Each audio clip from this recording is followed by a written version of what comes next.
each year. So the Attorney General, Alan Wilson, is going to be our speaker today.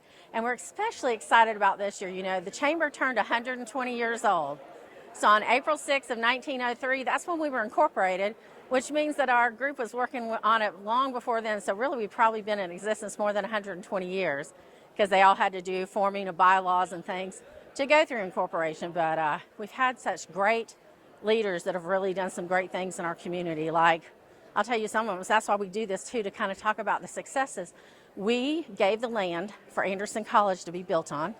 It was the Chamber's land, and today it's Anderson University. We helped build the first wing at ANMed, which then was Anderson Hospital. And we helped raise funds to have the first library that was built, that was still downtown and currently today. So just so many things that the leadership that really think of things visionary, which we still have that same group, do so many great things to really try to do everything to have impact in the community and help drive, you know, economic investment. And just excited. We've always had some great leaders on our board of directors and involved in our chamber. So excited at what we can do and continue to do for our business community. Sure. So, you know, the business, I kind of say it's pace. We set the pace of the business community. So we promote your business 365 days a year, 24/7. We also advocate for you. That's the A in pace. So we advocate on your behalf locally at city and county, and then we go to Columbia and advocate for you on bills that we think need to be passed to really help our businesses grow and thrive. And then we do it in Washington, D.C. as well. And then we communicate out to our members and make sure that they're educated on things that are really important in the community, things that are really evolving and how they can get involved with it.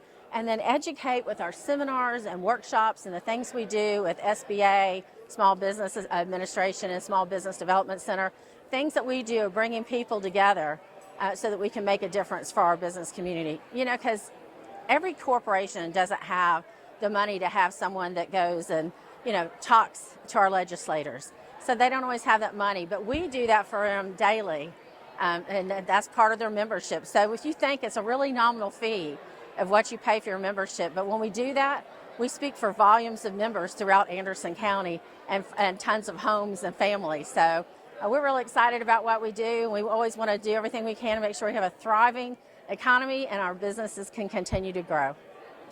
Another thing, you've got a new headquarters this year. We do. We're really excited about that. So we said that the chamber board, we all got together and said absolutely. So we were ecstatic to find the place we have right downtown. We're at 432 North Main Street, what was the old Synovus Bank building. And we're excited to be there, you know, because we have been leasing. And it's really nice to have stake a claim in downtown Anderson and be downtown where everything's happening. You know, that way we can be closer to our merchants and people that are doing work in our restaurants and that, and also our businesses and near the city and county. I think it's a difference for us to be that close to the center of everything. Kyle, you're about to take a new role in the chamber. Yep. Tell me, with all the stuff you've got going on, why you stay involved with the chamber? Because it's so important. At the end of the day, the chamber, that's kind of the voice for the business community. I think you can see, kind of reflecting on who we have on our board, the importance that we all place on making Anderson a destination community. It's funny, we kind of do this event in the middle of the year, so I became chairman in January, so I'm almost halfway through it actually, but still got to pass the big gavel and all that fun stuff. And we kind of hit the ground running this year. First thing we did in January is we bought a new building, actually for the chamber, which I think is very important just to have that Main Street staple visible for the community. The chamber's, you know, advocating not only at the state level but locally for things that positively impact business. So I think that the chamber's had a lot of great things happen in the past, but we're very excited about the future as well. I mean, I think the great thing about the chamber is it brings people together from all walks of life, but we all kind of have the same goal, which is to make the community better. Obviously, I have, you know, my job with the school district, also serve on city council. We have other elected officials on the board. We have a lot of business leaders. We have someone from Clemson University, Anderson University. It's all tied in together because at the end of the day, we all know if one sector succeeds, it kind of uplifts everybody. So I think that's one thing that makes the chamber a little bit unique, and how the chamber is so, the way it's set up is so good at just bringing people together from different walks of life, but we all kind of share the same goal. Now, we might have different ideas on how to get there, but we know how important it is to make a place desirable, to raise a family, and to move a business. It's all tied together hand in hand. We're excited to have you here today with us. Welcome to your annual meeting of your Anderson Area Chamber of Commerce. And how about it for this year? We are celebrating 120 years.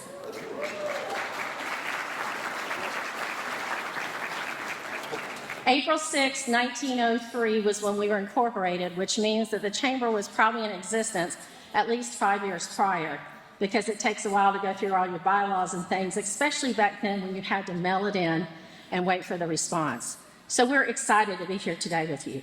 I would like to call out and acknowledge our sponsors, our event sponsors and partners for today. And if you just kind of wave your hand where you're seated so they'll know, that'd be great. Clemson University, Granger Nissan of Anderson, Anderson County School District 5, ANMED, Blue Cross Blue Shield of South Carolina, the City of Anderson, Duke Energy, Hill Electric, HMR Veteran Services, McCoy Wright Realty, Senior Solutions, Timken, Tri-County Technical College, Anderson University, Electrolux, First Citizens Bank, Piedmont Natural Gas, South State Bank, Arthrex, AT&T, and GSP International Airport. I'd also like to thank our table sponsors that purchased additional tables today, McCoy Wright Realty, Suggs Johnson, and the People's Bank. Also, I would be remiss if I didn't recognize our elected officials in attendance with us today. And if you can, please stand. Danielle Gibbs with U.S. Senator Tim Scott's office. Thank you, Danielle. Addie Patterson with U.S. Congressman Duncan's office. Thank you, Addie. South Carolina Representative Thomas Beach. I think he's en route still. South Carolina Representative Don Chapman. Thank you, Don. South Carolina Representative Ann Thayer.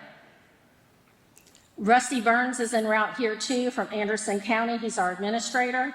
John Wright Jr. with Anderson County Council. Mayor Terrence Roberts with City of Anderson. Matt Harbin, Anderson City Council. Thank you, Matt. Kyle Newton, Anderson City Council, and also our chairman of our board of directors. David McEwen and Sandra Gant with Pendleton Town Council. Sandra, thank you. Help me thank them all.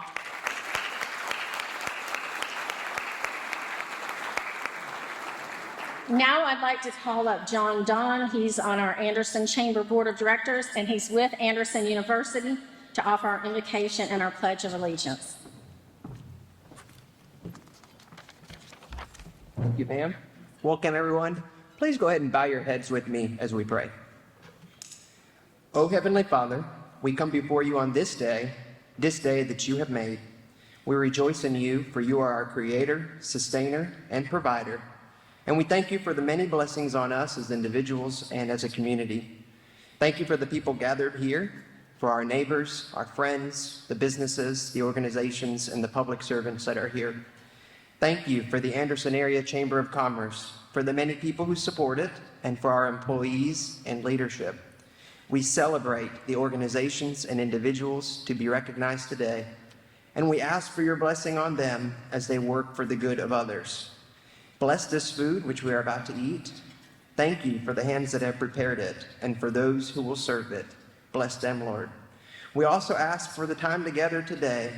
We ask that you would bless the fellowship and the conversations that will take place. May it be an encouragement to us all. Thank you, dear Lord, for our city and the county we live in, Anderson. Help us all to love our neighbors as ourselves. Thank you for our first responders, our teachers, our medical professionals, our public service workers, for the many people who serve our community, oftentimes behind the scenes. Bless them and give them endurance and lift their spirits. Give our leaders wisdom and discernment in their pursuit of promoting righteousness and protecting the vulnerable and in condemning evil. And we give you thanks for our state and nation. You, dear Lord, have shown us what is good. You've told us what is expected of us, to act justly, to love mercy, and to walk humbly before you. So as private sector leaders, help us to continue to do business in a fair and ethical way. As educators and nonprofit representatives, help us to serve well those in our charge and to steward our resources for the benefit of our community. And as civic servants and elected officials, help us to carry out our responsibilities faithfully and for the benefit of those we serve. So as members of this community, give us the clarity and grace to grow in our love for care for one another, just as you love and care for us. Thank you for our time today, for bringing us together, and for the gift that this community is to us. We pray all of these things for your glory and our good. In your holy name, amen. Please stand and join me as we recite the Pledge of Allegiance.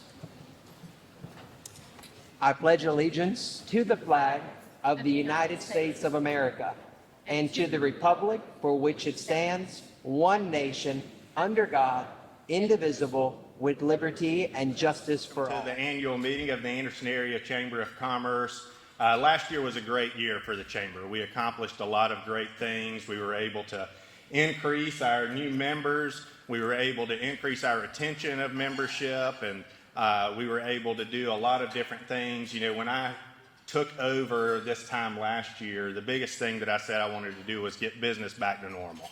Coming out of COVID, coming out of a pandemic, we just needed to get things back to normal, and we were able to do that. We did a lot of great events, a lot of great toasting topics, a ton of ribbon cuttings, welcoming a lot of new businesses to our community, and that's what we're all about. We're all about helping businesses to prosper, to grow, and to advance our local community and our mission, and make this community, not only the city of Anderson, but Anderson area as a whole, and our community to grow and prosper, and make this a great place for our families to grow, for us to live, and for us to grow our businesses.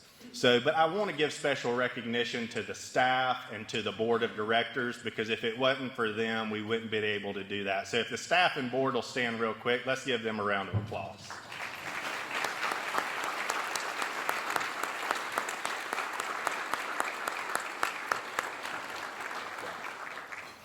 And at this time, with no further ado, I'm a man of brevity. I believe we got to stay on a schedule and get back to work and continue making more money. So I'm going to introduce our next chairman, Kyle Newton. And we're very excited to have Kyle take over. Kyle's a great friend. And so he's going to do a great job leading the chamber throughout this next year. So at this time, you get the big job.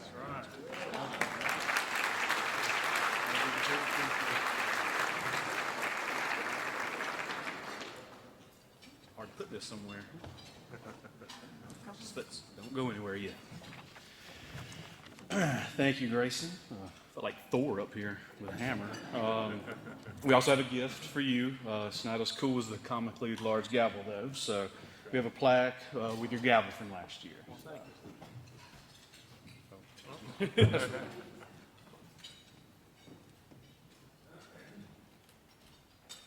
Thanks, Grayson. Thanks, Cal. Appreciate it.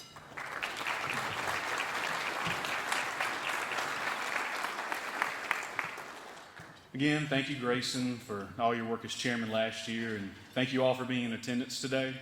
As you know, the Chamber works hard each and every day to support our businesses and our community, and it's great to see so many Anderson leaders gathered in one place for such a great event.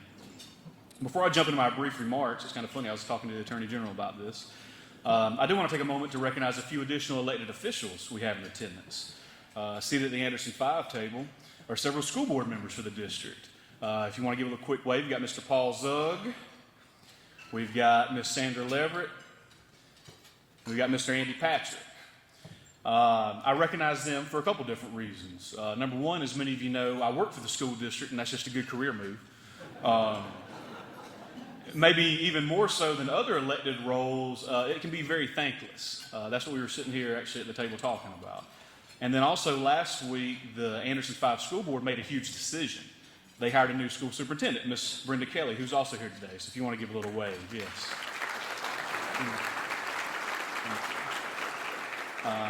Pretty much everyone in this room knows the value that a good educational system brings to the community, and Miss Kelly's the perfect person to take Anderson 5 to that next level of excellence, and I know we are all excited to have her in this role. So again, thank you for being here. If you're involved in multiple economic development organizations or you work in the field, you've probably realized that chambers of commerce have undergone pretty drastic changes recently. If you look nationwide, many failed to come back after COVID, and many have been weakened to the point where they're a little more than a namesake.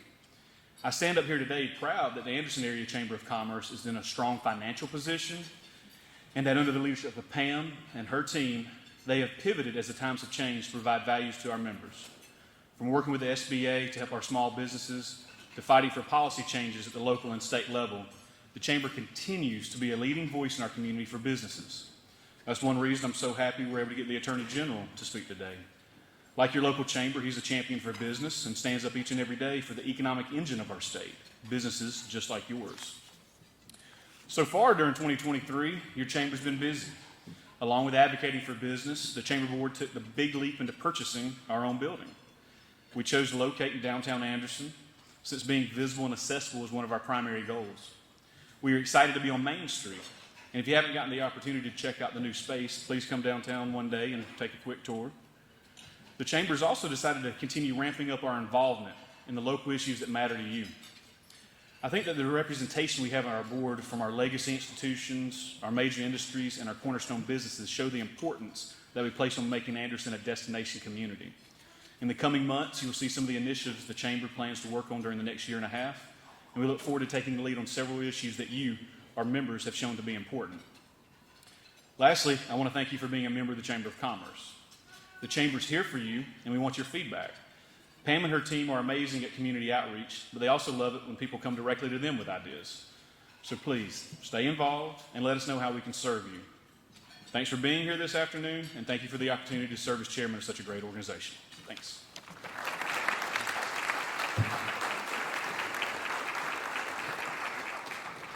At this time, I'd like to call on Brandy Greer.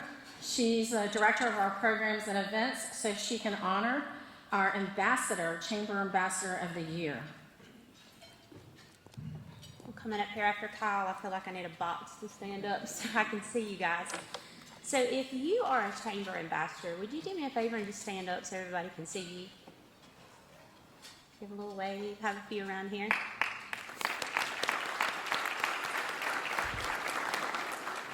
So the primary role of a Chamber Ambassador is to volunteer their time and to promote the Chamber in a positive light.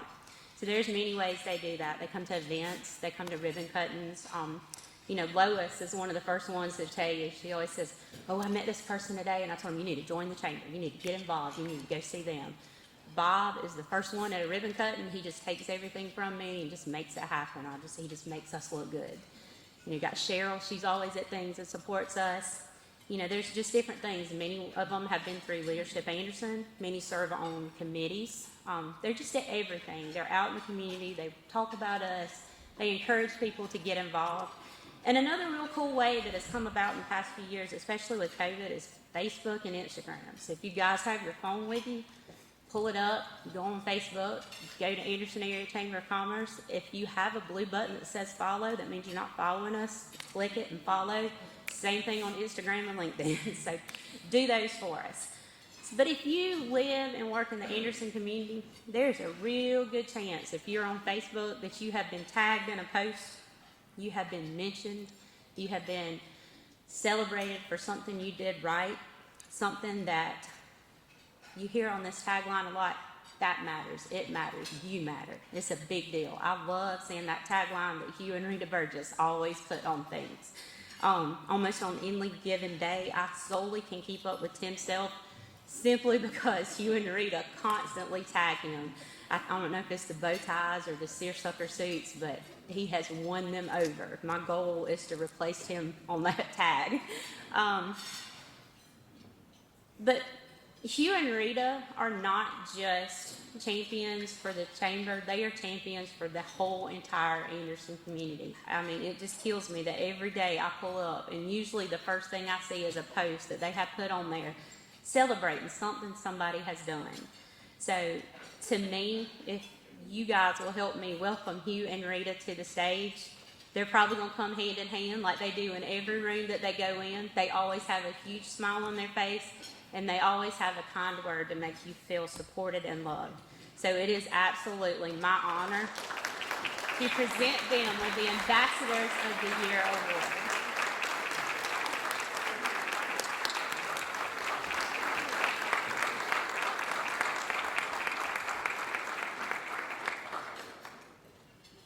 Pam just asked me if I wanted to say something, and we certainly didn't expect this and weren't prepared for this, so I have no remarks to share other than say we are blessed to live in Anderson, South Carolina, aren't we? I tell you what, not only do we have a great community, we have just an absolutely wonderful chamber, and you know what?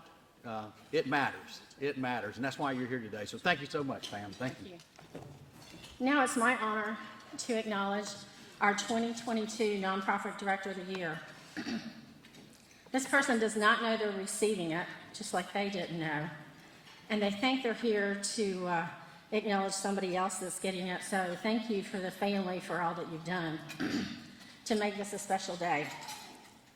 Anderson Free Clinic Executive Director Tammy Wilmore Collins has been leading the Anderson Free Clinic since 2017 and previously served as a Community Impact Associate for the United Way of Anderson County. Tammy loves the idea of serving locally to those in our community, as there is a great need for healthcare services, and helping others brings her great joy. Tammy knows firsthand the great strength that the Anderson Free Clinic and their volunteers provide, as her daughter Sarah rotated through the Anderson Free Clinic as a volunteer physician. Tammy is passionate about helping those in need of healthcare that can't get otherwise and providing services to those that don't have private or government insurance. The Anderson Free Clinic works with ANMED to provide continuing care for our people. Tammy states, "The Anderson Free Clinic is a great way to serve our community, and we couldn't do it without our volunteers and physicians that carve out time of their busy schedules to serve those in need." She further states, "It is only in working with our loving community that we are able to serve those most in need within it." It is my sincere pleasure to present the 2022 Nonprofit Director of the Year Award to Tammy Wilmore Collins. I thought y'all were here honestly for their birthday, so thank you for coming. That's really what we held this lunch for, but thank you for this. I'm humbled, I'm honored, and I cannot stand up here and claim any good that I've done except gather the best people. Our staff, I know I'm a little biased, but our staff is the best, absolutely the best. Thank you for speaking in. Our volunteers, our board, we are blessed beyond measure, and I thank you. Duke Energy Citizens and Service Award. This person doesn't know they're getting this either, and I had to work with a few people to keep it a surprise for them, and thank you for everyone that helped. Greg Shore has more than 40 years' experience as an EMS professional and is former owner and chief executive officer of MedShore Ambulance Service, headquartered in Anderson, South Carolina. We're so glad you are. Shore is a visionary leader and native South Carolinian whose legacy is still built on a foundation of EMS excellence and service to his Anderson County. Shore was the first paramedic to be certified in Anderson County, and he founded MedShore Ambulance in 1976 as the first advanced life support ambulance agency to serve the county. Today, MedShore provides emergency and non-emergency medical transport services to more than 100,000 patients in South Carolina each year. MedShore Ambulance was the first EMS agency in South Carolina to earn the prestigious accreditation from the Commission on the Accreditation of Ambulance Services, and only one of 2 accredited services in the state today. Greg Shore was elected also as the Anderson County Coroner in 1996 and still serves us today. And he oversees all deputy coroners, administrative staff, field investigations, autopsies, and all other activities related to the office. He began his career with the Anderson County Coroner's Office in 1989 as a deputy coroner. Above and beyond his service with MedShore and as our Anderson County Coroner, Greg Shore has always been concerned about the rise in deaths and those we lose each year to drug overdose and drug addiction.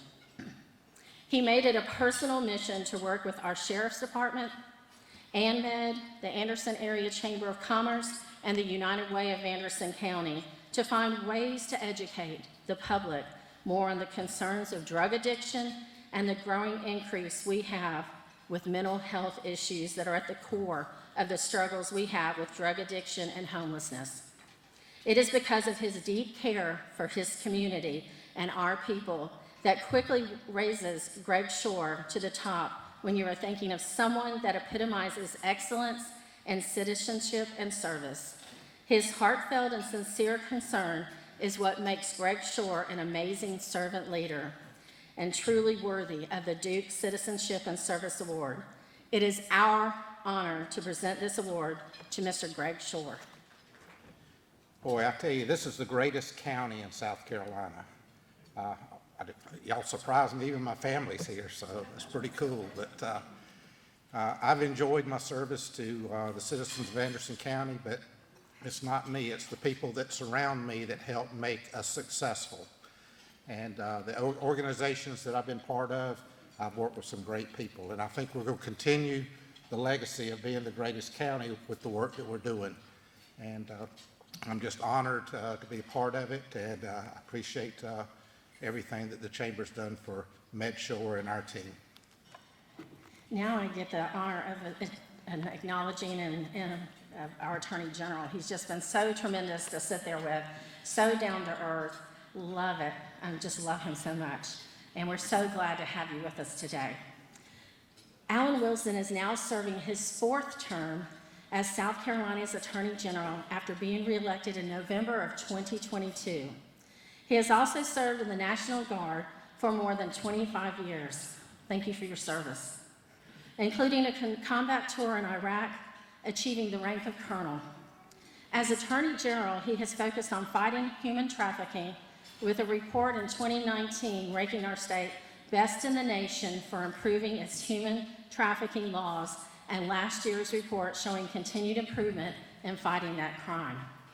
He has led on numerous national issues and has sued the federal government to keep South Carolina from becoming a plutonium dumping ground. He's also fought against frivolous lawsuits that target manufacturers, so I know our industries that are in the room truly appreciate him. Wilson also secured the largest settlement in state history of more than $500 million over the federal government's refusal to remove nuclear waste from the Savannah River site.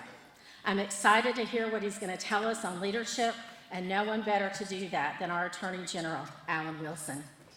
It is great to be with all of you today. I'm excited to be here. Y'all have to bear with me. As I get older, my eyes start to fail me. I want to start by a couple of things. I'm going to ask you to do me a favor, Madam President.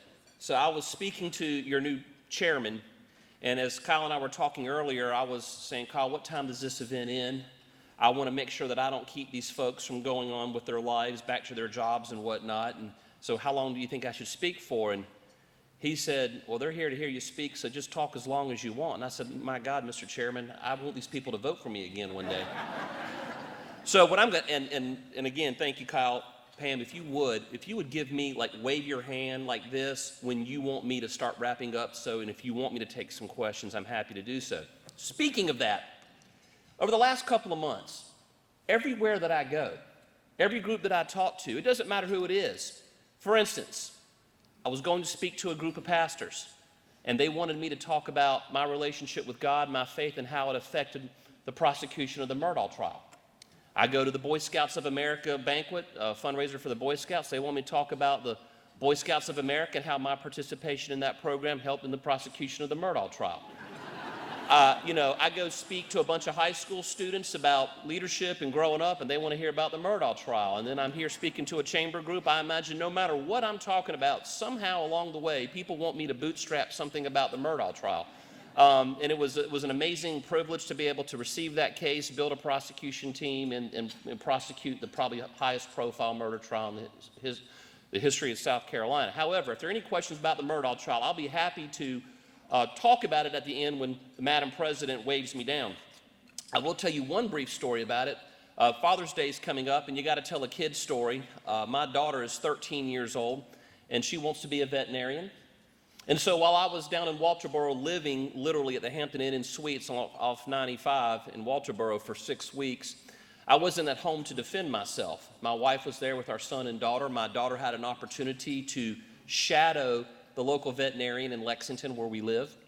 And so she got to go spend an entire day, instead of at school, shadowing this veterinarian. And during the day that she was there, they brought in a kitten who had had its back left leg mangled.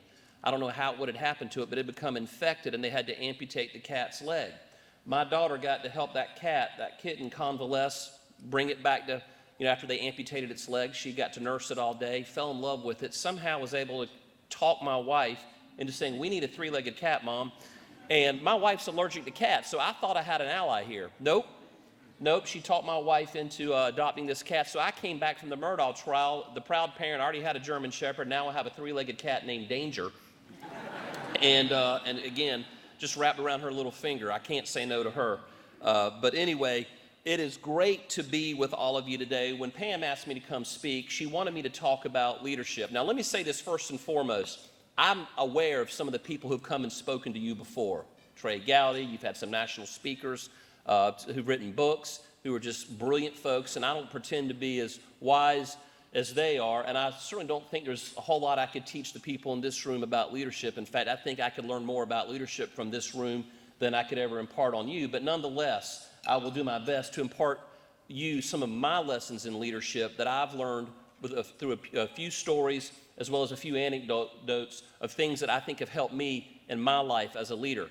This is a room full of leaders, whether you're in an elected office, whether you're a business leader, a chamber leader, whether you're a leader in some other capacity through a nonprofit group. Everyone in this room is in this room because of some leadership role that you perform. So I would like to start off in my journey. My first real official lesson in leadership came when I was a second lieutenant in the United States Army. Now, for those of you who have ever served, you know the second lieutenants are 10 feet tall. They're all good looking. They're brilliant. I was no different. 22 years old. I'm sitting there in my National Guard unit, first day. I'm 22 years old, been in the Army literally 5 minutes, still have Similac on my breath. I sound like that child in the back of the room as a lieutenant. And I remember the captain came up to me, the young battery commander, and he said, "Alan, I want you to get out in that motor pool, and I want you to turn a wrench like those young privates and sergeants. I want you to be the last one to go to bed when we go out into the field for training exercises, and I want you to be the first one to wake up, and you're always the last one through the chow line." Now, what that young captain was trying to teach me as a young second lieutenant with a little bit of a chip on my shoulder is leadership is not about perks and privileges that come with title. It's not about the perks and privileges that come with office, either appointed or elected, or maybe you're the leader of your business. It's not about perks and privilege. It's about serving those with whom you have been given a charge over. And it's about service. That is the fundamental cornerstone of any leadership position. It is about service, making sure that the needs of the individuals within your organization are met before your own needs are met. And that is kind of how I've always approached my role as a leader in whatever organization I'm in. So, fast forward, 15 years later, I have just been elected Attorney General of South Carolina. I'm 37 years old, and at that time, I am the youngest Attorney General in the country. I walk in the day after I'm sworn into office, and I walk into a room, young Attorney General. I'm sitting at a table with a lot of men and women who are all practicing attorneys. Some of these folks have had law degrees as long as I've been alive. I felt like that second lieutenant in that field artillery unit 15 years earlier. As a second lieutenant, I was the least experienced, the least knowledgeable, but everyone, the 40 individual soldiers, called me sir. They saluted me, said, "What do you want us to do, sir?" Yet they had more experience than me. Fast forward.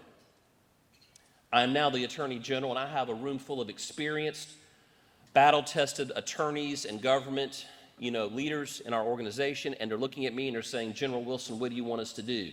That's a terrifying position to be in when you're a leader of an organization and you know that you are not the most experienced person.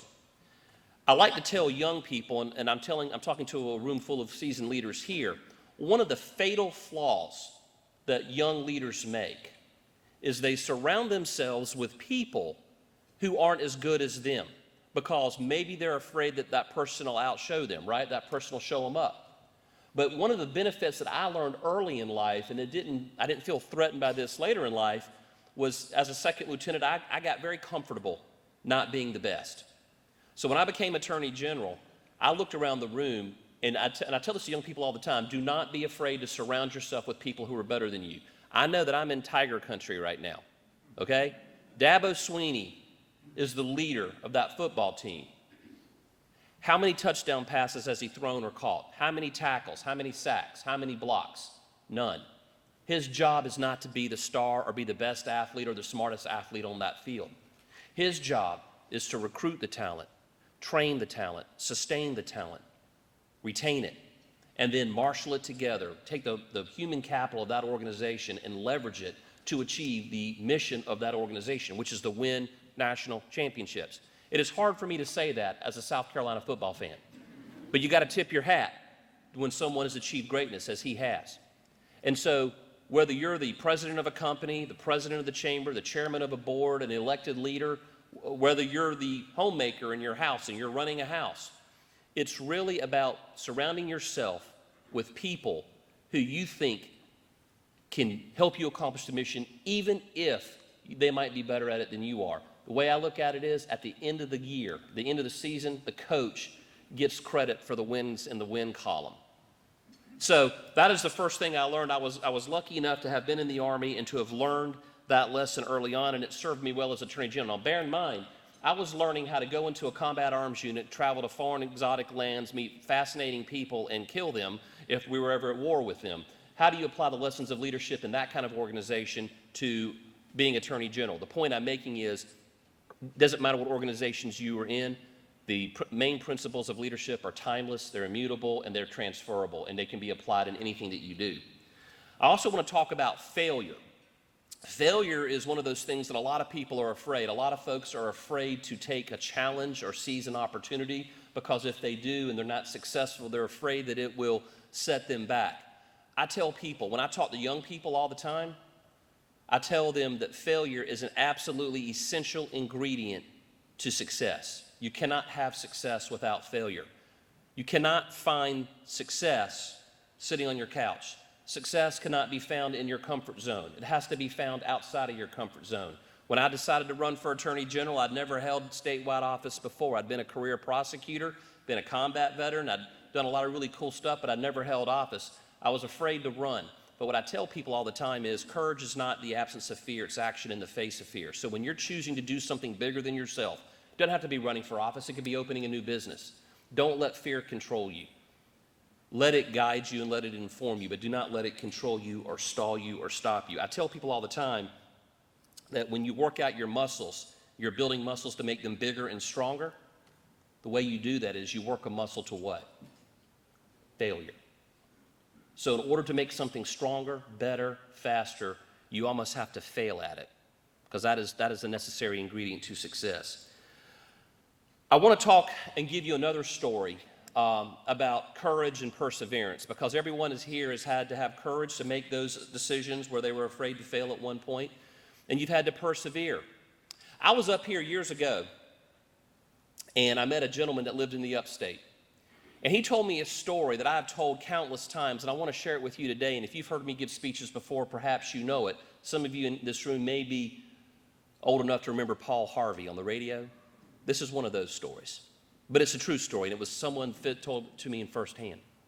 So I had a friend of mine who was an older gentleman, a very accomplished person living here in South Carolina, and he told me the story of how he went to a college in the 1960s up in Wisconsin. It was a small liberal arts college called Ripon College. And while he was there, he joined the Phi Delta Theta fraternity. In his freshman year as a pledge, he met another young man, a friend of his, a fraternity brother, a guy named Harry. Harry, as he described him, was not the brightest guy in the fraternity, but he was kind of a roughneck. He was an athlete, really good at football, sports. He was really good at working with his hands, could do carpentry.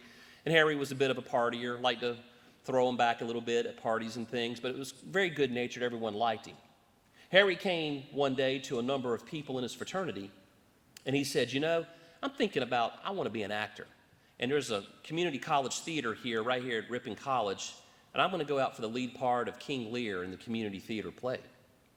And he went on to say, I want to be the biggest actor to ever come out of Ripon College.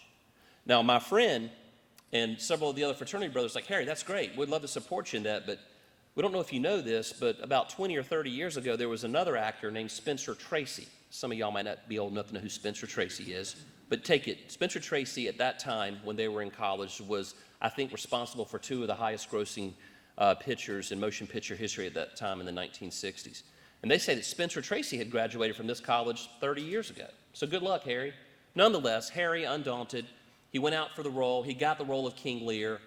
And all of his fraternity brothers went to the opening night in that local town right beside Ripon College. And they sat there on the front row and they watched Harry perform the title role of King Lear. They said it was embarrassing. They said it was one of those things where you're watching someone do something and you're covering your face. You're looking through between the gaps in your fingers because Harry was horrible. It was painful to watch. After the play was over, they all went out to a restaurant. They were having dinner and probably, I presume, having some drinks. And Harry asked his fraternity brothers, he queried them, he said, guys, what'd you think of the play? And for those of you who've ever been in a fraternity, don't ever ask your fraternity brothers what they think because they will tell you what they think, and it's usually not very kind. My friend told me that they just laid it out for Harry. They said, Harry, we love you, brother, but you need to stay with carpentry, work with your hands. Acting is not your game. And, feeling somewhat dejected, Harry kind of took it, and, as well as he could. Then my friend told me after college, Harry actually drove off to go take a carpentry job in working with his hands in California, and it would be decades before he'd ever see Harry again. And that is when he concluded the story. Well, I stopped my friend. I said, well, whatever happened to Harry? It seems like a pointless story. He says, oh, he did okay. You don't know him as Harry. You know him as Harrison Ford, who is responsible for 6 of the highest grossing pictures in motion picture history of all time. 6 of the top 20, rather. Harrison Ford was Harry. And I always thought that was kind of interesting because he was at a juncture in his life where he had a goal. It seemed like a goal that was very far off. It seemed like a goal that might have been unattainable. And then he stumbled out of the gate, right? And people told him, you're a failure, and that you should probably not pursue this because you're not good at it. It would be 9 years after he left that college before he'd be cast in his first movie, and probably about 14 years before he'd be a starring role as Han Solo in the Star Wars franchise. The point I'm making is, and you don't have to be a Harrison Ford or a famous celebrity, these principles are timeless and they apply across the board, that you're going to be told you can't do something. You're going to be told that you're not good or that you failed. But if you persevere and you're not afraid to fail, there's no end to what you can accomplish, whether you're a homemaker, whether you're a business owner, whether you run a nonprofit, whatever you seek to do in this world. I'd like to pivot briefly and talk about kind of my worldview on government. Now, in order to do that, I want to give you a quote. There's some elected officials here in the room. We got some legislators over here, and I want to thank them. You got a great delegation. I enjoy working with them. But sometimes, and I become jaded being in the political world, it doesn't matter what party affiliation you are. This is a bipartisan statement. Sometimes politics can make you jaded if you cut the TV on long enough. Ernest Ben once said, politics is the art of looking for trouble, finding it whether it exists or not, diagnosing it incorrectly, and applying the wrong remedy. And sometimes when I cut on the TV, I see just that. Well, I want to talk to you about some things that I think we need to address, but not through the cynical view of Mr. Ben's statement that I just read to you. When I was out west a couple of years ago, I went on a long run. I used to be a runner, and I started thinking about what is good government? What does it mean to be in good government? How do you gauge government? And I came up with a 5-way test to apply in my life as I navigate, the battlefield of politics, because I didn't want to fall prey to that cynical statement on what the art of politics was. So I came up with a 5-way test. And this is a test that you can apply if you want to adopt it. You may have another test for how you want to judge politicians or elected officials or appointed officials who operate in government. The 5-way test is this. When you're looking at something that comes out of government, whether it's a school board, whether it's county council, whether it's the state legislature, whether it's Congress, the governor, the attorney general, the president, the dog catcher, doesn't matter. Ask yourself this question, and this is the 5-way test of good government. Is the thing coming out of government or the action that I'm observing, is it, or the people in government, are they responsible? Are they predictable? Are they accountable? Is it profitable or is it stable? I'll read that again. Is it responsible, predictable, accountable, profitable, and stable? Now, the first three prongs of that five-way test, in my opinion, are really elements of good government. Is the rule, the policy, the thing being implemented or promulgated, is the person wielding power that you've given them at the ballot box? Are they being responsible with that power? Is the rule being passed, the law being passed, is it responsible? Does it create more or less predictability, the second prong, in the area that you operate? You folks, whether you're in banking or insurance or in some other business or in education, are the rules that are coming out, do they create more or less predictability? Especially if you're in the private sector, the less predictable the industry is because of the regulations coming out of whatever government body that regulates you creates less predictability, which means you have to hire more lawyers and regulatory compliance officers, and the cost of that gets borne by the end user, which is usually the consumer. Responsible, predictable, accountable. The third one's accountable. Are the people in power accountable with the power that you've given them? Is the system of government accountable with the power that has been given? Is it equally checked? If those three things are followed, the last two things should follow. They're really byproducts, because we all know the government isn't profitable. Government doesn't have money. All the government does is promulgate a regulation, implement a law or a policy, pass a tax rate, and then the private sector responds to it. And then that is where revenue comes in. That is where growth comes in. So are we profitable based on the rules being placed on us through the legislators, the members of Congress, the county council, the school board, the attorney general, whoever it is? Does it create the ability to have a profitability in the private sector? And finally, the last prong, which is another byproduct of the first three, is stability. To what end? Why even have a government, right? Why have a government? We all want stability. We want stability in our schools. We want stability in our communities, our cities, our counties, our states. We want to be able to drive down the road and have good roads where our transmission doesn't fall out because of the potholes and bridges don't fall down because of neglect. We want stability in our schools because we want our children to have a strong education that prepares them for the world to eventually end up in the workforce. We want safety. We want to be able to live, work, and raise our family without being afraid that we could be attacked or killed or having our hard-earned money stolen from us. We want stability in society, and that should be the role of government. And anything that doesn't meet that five-way test should not be pursued or done. I'm going to close with this, and we got some legislators who I've enjoyed serving with, and they've done a lot of good things for us. I think Ann is still here. I think Don may have slipped out. But I want to thank our delegation. Today we got bond reform passed, or this week rather, and it's going to the governor's desk. Now, it is not the end. It is not everything that we wanted, but it's a better way to hold accountable those violent criminals who have been in a turnstile, a revolving door of committing a violent crime, then being released, and then committing another violent crime, and then being released. And so now we're going to better hold them accountable and lock them up for longer periods of time and hold the people who were supposed to be monitoring them accountable with the passage of this bill. There's a lot more to do, and we're going to pursue that next year.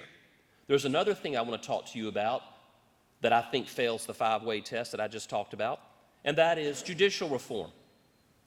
Now, there's a lot of business and community leaders here. You probably don't think, why should I care about judicial reform? And I'm going to end with this on judicial reform. South Carolina is very unique.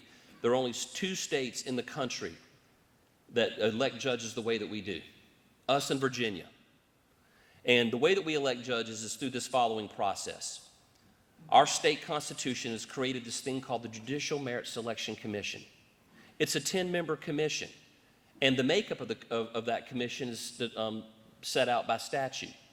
In the process of electing judges, so if you have a family court vacancy, a circuit court, appellate court, Supreme Court vacancy, these are the people who ultimately interpret the laws that affect all of you, either individually or corporately. The way that we elect those judges is that 10-member commission, all 10 members are appointed by 3 leaders in the General Assembly. 6 of those 10 members are sitting members of the General Assembly. That 10-member commission that is dominated by the legislative branch of government then selects, if you have 20 people apply to fill a judge's vacancy, They pick their 3 favorite, and then the legislature votes on them. At no point in the election or selection of judges is the executive branch of government involved. That is a lack of accountability, and that fails the 3rd prong, and it could fail the others as well, because you're not having predictable candidates, you're not having accountable candidates when you have power consolidated in one branch of government, but accountability is completely dispersed among 170 people, none of which you get to vote for, except your local House member and senator. So we want to change that. We want a judicial branch of government that is more accountable to the people. We want to strip out the legislators.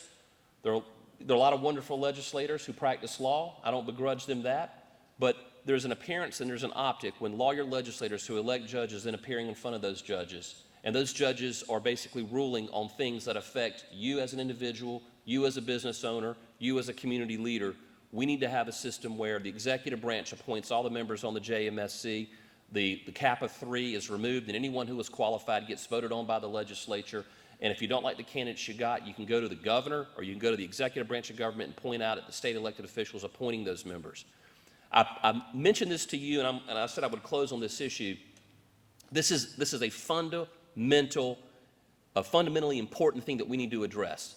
Criminal justice reform, but judicial reform. How we elect judges is you all get to vote for me or vote against me if you don't like what I'm doing, and that's the way it should be. You get to vote for or against Ann Thayer or any other legislator here, and that's the way it should be. We are accountable to you, but there's no way to hold the judges accountable if they're letting violent criminals out or they're not enforcing the rule of law.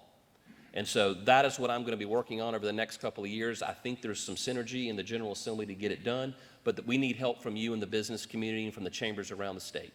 Am I at the 5-minute? Oh, they're waving at me now. So there's my little stump speech on judicial reform. I wanted to give you my thoughts on leadership. You can apply it to your life as you seem fit. But again, I want to thank all of you for allowing me to speak here today. The office of the Attorney General does not belong to Alan Wilson. It belongs to you. I'm just the trustee of it. So anytime you want to come to my office and talk with me, or you want me to come back up here to another organization and answer questions on an issue of great concern to you, I'm happy to do so. But thank you for allowing me to serve. They're amazing, amazing leaders. I really thank each and every one of you. And my team, they've worked so hard on all our events, and I know my board will say the same thing. If they'd please stand, because we're few but very mighty.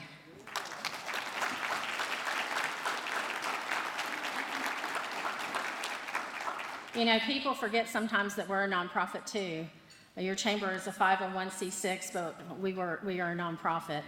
And we work very hard to put on the things we do, the events we do, and also to advocate on your business.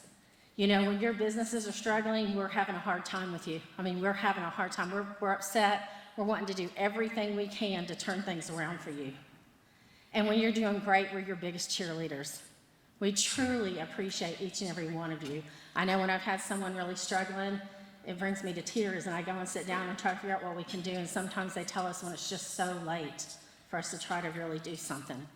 So I want you to know, if you need us, reach out to us. I'm the only Pam at the chamber, Jonathan's the only Jonathan, Daisy's the only Daisy, and Brandy's the only Brandy. Reach out to one of them, and they will get me. We will do what we can to help you with your business. And if you're having something that's keeping you up at night, you're trying to get through some red tape to get things done, that's what your chamber's here for. So let us know what we can do to help you if you don't tell us. We do ask you throughout the year, but if there's something that comes up additionally, please reach out and let me know, because you are greatly important to us. I'd like to thank all of our partners and event sponsors today. Thank you all for everything you do for us daily. I just can't thank you enough. It's so awesome that you guys just each year say, absolutely, we want to be a partner with you. And I think that's a nod to us that we're doing a good job, but we wouldn't be able to do that with all of you, and I thank you. Because the Attorney General talked about leadership, this wasn't one of the things I was going to do, but I want to do it. I want to have everybody that's in here that's gone through our Leadership Anderson program. Would you please stand? I think that's important for people to see how many have gone through it. Look at that group of leaders.